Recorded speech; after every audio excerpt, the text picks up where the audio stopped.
নমস্কার, আমি তাপসী রান্নাঘরে সকলকে অনেক স্বাগত জানাই। চলে এসেছি আবার একটি সম্পূর্ণ নতুন রেসিপি নিয়ে। আজকে বাঙালির একটি ভীষণ পরিচিত এবং ভীষণ প্রিয় রেসিপি নিয়ে হাজির হয়ে গেছি। দেখুন এখানে নিয়েছি আমি চিতল মাছ। চিতল মাছের এখানে আমি গাদা পিস নিয়েছি দুটো, আর এখানে মোটামুটি ওই 750 থেকে 800 গ্রাম মতো মাছ রয়েছে। তো চলুন এখান থেকে মাছের ভেতরের যে শাঁসটা সেটা আমরা এখানে বার করে নেব। তাই কি করে বার করব, এখানে দেখুন মশলা বাটা যে শিল নোড়া নিয়েছি। আর যেহেতু এখানে মানে ভিডিওটা আপনার একটু স্পিডে করেছি, যার জন্য এখানে আস্তে আস্তে দেখুন মাছের পিসগুলোকে ঠিক এইরকম ভাবে মানে একটুখানি চাপা দিয়ে দিয়ে নিতে হবে। তাহলে ভালো করে কিন্তু মাছের শাঁসটা বার করে নেওয়া যাবে। তো দেখুন এইরকম ভাবে দুটো পিসকে আমি ভালো করে থেতো করে নেব এক কথায়, তাহলে কিন্তু শাঁসটা ভালো করে বেরোবে। আর দেখুন খুব সুন্দরভাবে কিন্তু এটা বেরোচ্ছে। এবার একটা চামচ নিয়ে নেব, আর চামচ দিয়ে ভালো করে মানে চিতল মাছ দেখুন এই মাছের শাঁসগুলোকে পার করে নেব। খুব সুন্দরভাবে কিন্তু এগুলো পেরিয়ে যাচ্ছে। আর চিতল মাছের মুড়িটা কে কে খেতে ভালোবাসেন অবশ্যই আমাকে কমেন্ট বক্সে জানাবেন। আমি তো ভীষণ ভালোবাসি খেতে, এবং আশা করি আপনারা সকলেই হয়তো চিতল মাছের মুড়িটা খেতে ভীষণ ভালোবাসেন। তো আজকেও আমি আমার রান্নাঘরে প্রথম আমি চিতল মাছের মুড়িটা বানাবো। এবার ভালো করে দেখুন চামচ দিয়ে এই মাছের শাঁসগুলোকে আমি বার করে নেব। আর এই যে মাছের যে ওপরের দেখুন যে অংশগুলো রয়েছে এগুলো কিন্তু ফেলে দেওয়ার কিছু নেই, এগুলোকে কিন্তু আপনারা মানে ভালো করে এখানে কাটাটা একটা ভালো সুন্দর রেসিপি করে খাওয়া যায়। তো এখানে দেখুন মাছের শাঁসটা বার করে নিয়েছি। তো এখানে 750 থেকে 800 গ্রাম মতো মাছ ছিল। এখানে প্রায় 500 গ্রাম মতো মাছ এখানে আমি মাছের শাঁসটা পেয়েছি। এবার এর ভেতর থেকে ভালো করে কাঁটাগুলোকে বেছে বেছে এখানে মানে বেছে নেব আর কি, যেন এগুলো পরবর্তীতে মুঠার মধ্যে না থেকে যায়। তো দেখুন ভালো করে কাঁটাগুলোকে এখানে আমি মানে ভালো করে বেছে নিয়েছি। এটা একদম রেডি হয়ে গেছে। এইবার এখানে কিছু মশলা নিয়েছি, একটা টমেটো কেটে নিয়েছি, আর এখানে নিয়েছি দুটো পেঁয়াজ আমি এখানে কেটে নিয়েছি। আর তারপর দেখুন এখানে হাফ চামচ ধনে, হাফ চামচ জিরে, আর কয়েকটা নিয়েছি গোলমরিচ, নিয়েছি এখানে রসুন, আর এখানে নিয়েছি ঝালের জন্য 4টে কাঁচা লঙ্কা, আর নিয়েছি আদা। ব্যাস এখানে আমি ভালো করে দেখুন আমি সবগুলো টমেটোটা পিউরি করে নিয়েছি, আর পেঁয়াজটা পেস্ট করেছি, আর এখানে সবগুলোই কিন্তু শিলে আমি বাকিগুলো সব বেটে নিয়েছি। তো এবার চলুন ভালো করে এখানে মাছের এই মুইঠাটা বানাবো, তার জন্য সমস্ত উপকরণগুলো এর মধ্যে এক এক করে দিয়ে দেব, তারপর ভালো করে মেখে নেব। তো এখানে দিয়ে দিলাম আদা বাটা, অল্প করে দিয়ে দিচ্ছি এখানে রসুন বাটা, তারপরে দিয়েছি এখানে কাঁচা লঙ্কা বাটা, দিয়ে দিচ্ছি দেখুন এখানে পেঁয়াজ যে মানে বাটা করে রেখেছি, পেস্ট করে রেখেছি সেটা। এখানে ওই আমি 1.5 চামচ মতো পেঁয়াজ বাটা দিয়ে দিচ্ছি, আর এখানে আদা মানে ধনে জিরে আর যে গোলমরিচটা বেটে রেখেছিলাম সেটাও একটুখানি দিয়ে দিলাম। এবার দিয়ে দেব পরিমাণ মতো নুন, আর এখানে তারপরে আমি দিয়ে দেব পরিমাণ মতো হলুদ গুঁড়ো, আর তারপর আমি এখানে দিয়ে দিচ্ছি একটুখানি স্বাদের জন্য মানে কয়েক দানা মতো দিয়েছি চিনি। আর এখানে মিডিয়াম সাইজের একটা আলু সেদ্ধ করে নিয়ে ভালো করে এখানে ম্যাশ করে নিয়েছিলাম সেটাও দিয়ে দিয়েছি। এবার সমস্ত উপকরণ একসঙ্গে ভালো করে মাখিয়ে নেব। চিতল মাছের মুইঠা খেতে যে কি অসম্ভব ভালো লাগে আপনারা হয়তো সেটা অনেকেই ভালো করে জানেন। তবে যারা এখনো মানে মাছের চিতল মাছের মুইঠা খাননি তারা অবশ্যই বানিয়ে খেয়েও দেখবেন, ভীষণ ভালো লাগে। এবার দেখুন হাতটা ভালো করে ধুয়ে হাতে তেল মাখিয়ে নিয়েছিলাম, আর ঠিক এইরকম ভাবে মুঠো মুঠো করে কিন্তু সমস্ত এখানে মুঠোগুলো আমি বানিয়ে নেব। দেখুন সমস্ত মুঠো এখানে কিন্তু ভালো করে বানানো হয়ে গেছে। আপনারা এখানে হাতে জল বা তেলের সাহায্য দুটোই নিতে পারেন। আর এখানে ততক্ষণ একটা কড়াইয়ে আমি জল গরম করে নিয়েছি, জলটা যেই ফুটে গেছে মিডিয়াম আঁচে দিয়ে দিয়েছি। এবার সমস্ত মুইঠাগুলো আমি এখানে জলে সেদ্ধ করে নেব, যার জন্য এখানে আমি জলের মধ্যে এক এক করে সমস্ত মুইঠা এখানে কিন্তু আমি দিয়ে দেব। দেখুন একটা একটা করে সমস্ত মুইঠাগুলো এখানে আমি দিয়ে দিচ্ছি। আর এখানে খুব বেশিক্ষণ সেদ্ধ করার দরকার নেই, ওই মোটামুটি 3 থেকে 4 মিনিট মিডিয়াম আঁচে সেদ্ধ করে নিলেই কিন্তু যথেষ্ট। দেখুন এখানে কিন্তু প্রথম থেকেই নাড়বো না, একটু পরে কিন্তু এটাকে নেড়ে দেব। ওপরে একটুখানি যেটা একটু ভেসে ছিল তার জন্য গরম জলটা দিয়ে দিলাম।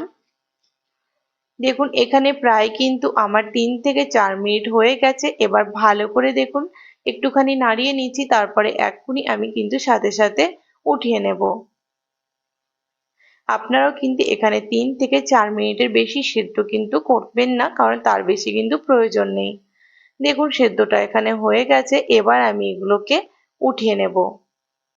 দেখুন এই আমি এখানে যে ঝারনা হাতাটা নিয়ে নিয়েছি, কারণ এটার মধ্যে মুঠাগুলো দিলে খুব সুন্দরভাবে কিন্তু এক্সট্রা জলটা একদম ঝরে যাবে।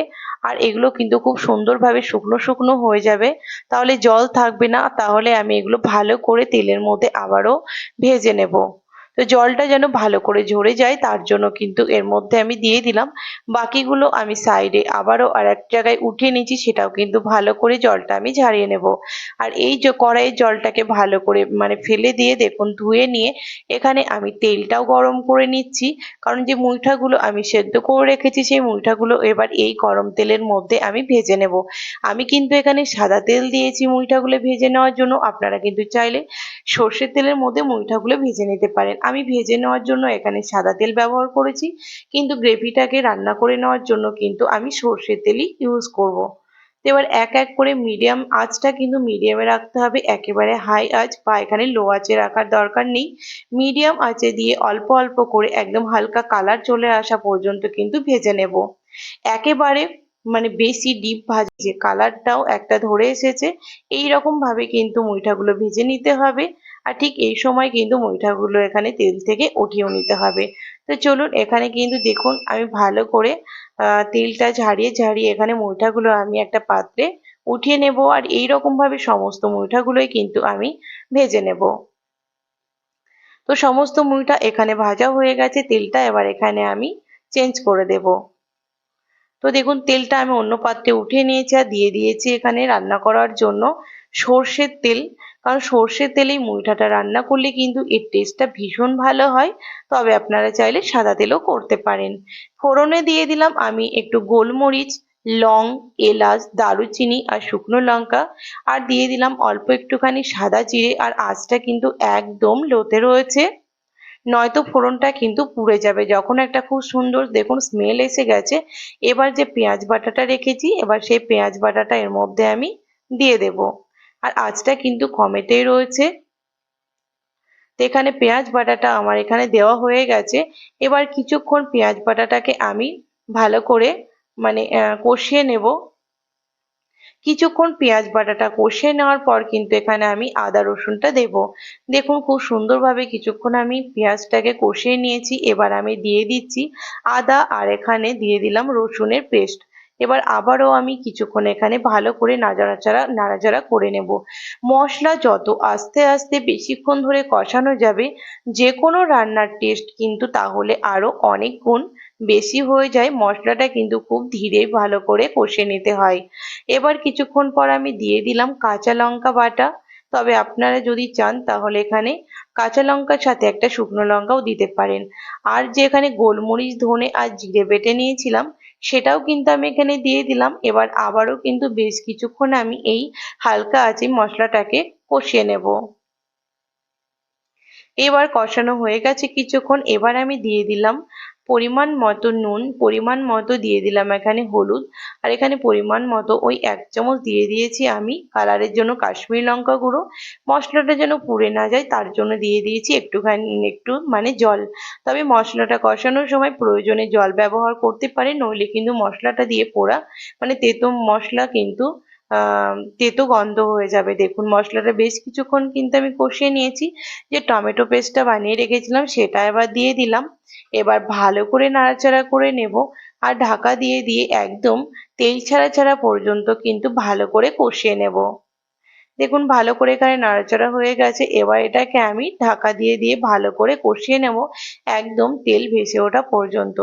দেখুন তেলটা কিন্তু খুব সুন্দরভাবে ছাড়তে শুরু করেছে। এবার আমি স্বাদ মতো দিয়ে দিলাম কয়েক দানা চিনি। তবে আপনারা যদি চিনি খেতে না ভালোবাসেন সেক্ষেত্রে কিন্তু চিনিটা স্কিপ করে যাবেন। তবে চিনি দিলে মানে যে কোনো রান্নার টেস্ট কিন্তু ভীষণ ভালো হয়। তো এখানে দেখুন আবারও ভালো করে আমি নাড়াচাড়া করে নিচ্ছি, আর আবারও আমি এখানে ঢাকা দিয়ে দিলাম। আর ঢাকা দিয়ে দিয়ে টমেটোর এখানে পিউরি দেওয়ার পর কষিয়ে নিচ্ছি। আর দেখুন এবার এখানে দিয়ে দিলাম অল্প একটুখানি গরম জল। গরম জলটা দিয়ে একটুখানি নাড়াচাড়া করে নেব, তারপর ঝোলের জন্য জল দিয়ে দেব। অবশ্যই এখানে গরম জল ব্যবহার করবেন, তাহলে রান্নার টেস্টটাও কিন্তু ভীষণ ভালো হবে। যে কোনো রান্নাতেই কিন্তু গরম জল ব্যবহার করলে রান্নার টেস্ট কিন্তু ভীষণ ভালো হয়। এবার এখানে দিয়ে দিলাম দুটো কাঁচা লঙ্কা। যদি কারো ঝাল খেতে বেশি ভালো লাগে সেক্ষেত্রে কিন্তু লঙ্কা দুটো খেতে পারবে। দেখুন এবার এখানে দিয়ে দিলাম পরিমাণ মতো মানে জল। এখানে কিন্তু আরো একটুখানি জল আমি দিয়ে দেব, কারণ ফোটানোর সময় কিন্তু আরো জলটা যে মানে মুইঠাগুলো বানিয়ে রেখেছি সেটা কিন্তু টেনে নেবে। তো আরো একটুখানি গরম জল আমি দিয়ে দিলাম। এবার ঝোলটা ভালো করে ফুটতে দেব।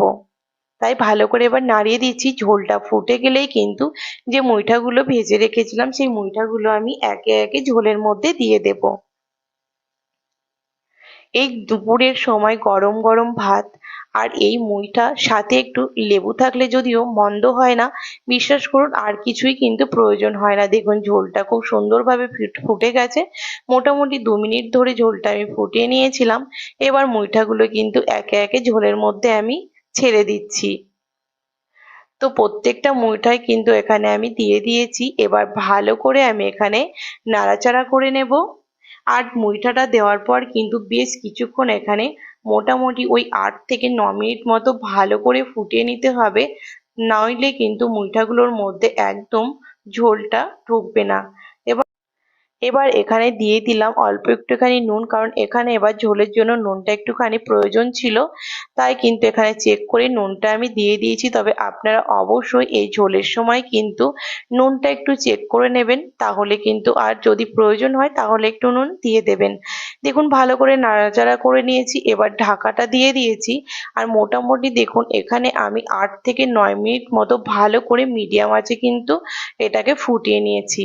আর দেখতেই পাচ্ছেন মুইঠাগুলো সুন্দরভাবে কিন্তু অনেকটাই একদম ফুলে গেছে। ভেতরটা কিন্তু একদম ঝোলটা ঢুকে বড় বড় আকারে হয়ে গেছে। এবার আমি দিয়ে দিলাম আঁচটা একটুখানি কমিয়ে অল্প একটুখানি গরম মশলা। গরম মশলা দেওয়াতে ভালো করে এবার নাড়াচাড়া করে নিচ্ছি। আর এবার দিয়ে দিলাম আমি অল্প একটুখানি মানে ঘি দিয়ে দিচ্ছি আমি। দেখুন এবার ঘিটাও দিয়ে দিলাম। আর ভালো করে, যেহেতু বাটির মধ্যেও ঘিটা লেগে রয়েছিল, সেই কারণে আমি কিন্তু এখানে ঘিটা এরকম ভাবে দিয়ে দিয়েছি। ব্যাস, গ্যাসটাও কিন্তু এতক্ষণ এবার আমি বন্ধ করে দিলাম। ভালো করে নাড়াচাড়া করে নেব, তারপর ওই মিনিট 2-3 জন্য ঢাকা দিয়ে রেখে দেব। তারপর কিন্তু একটা পাত্রে আমি পরিবেশন করে নেব। দেখুন একদম কিন্তু এখানে আমার চিতল মাছের মুইঠা রেডি। আর খেতেও কিন্তু অসম্ভব ভালো লাগে। তো আমার রেসিপি যদি আপনাদের ভালো লেগে থাকে তাহলে কিন্তু লাইক শেয়ার করতে ভুলবেন না। আর কমেন্টে কিন্তু আপনারা আমাকে অবশ্যই জানাবেন এই চিতল মাছের মুইঠা আপনাদের কেমন লেগেছে। ভালো লাগলে আপনারাও বাড়িতে বানিয়ে খেয়ে আমাকে সেটাও কমেন্ট বক্সে জানাবেন আপনাদের এটা কেমন লেগেছিল। আর যারা যারা এখনো আমার চ্যানেলটিকে সাবস্ক্রাইব করেনি তারা অতি অবশ্যই আমার চ্যানেলটিকে সাবস্ক্রাইব করে আমার পাশে থাকবেন। আর যারা ফেসবুক পেজ থেকে দেখছেন তারাও প্লিজ আমার পেজটিকে ফলো করে দেবেন। আর আপনাদের বন্ধু বান্ধবের মধ্যেও একটু শেয়ার করে দেবেন। তো আজকের রেসিপি আমার এই পর্যন্তই ছিল। আবারও হাজির হয়ে যাব একটি নতুন রেসিপি নিয়ে। আজকের মতো আপনারা ভালো থাকবেন, সুস্থ থাকবেন। ধন্যবাদ।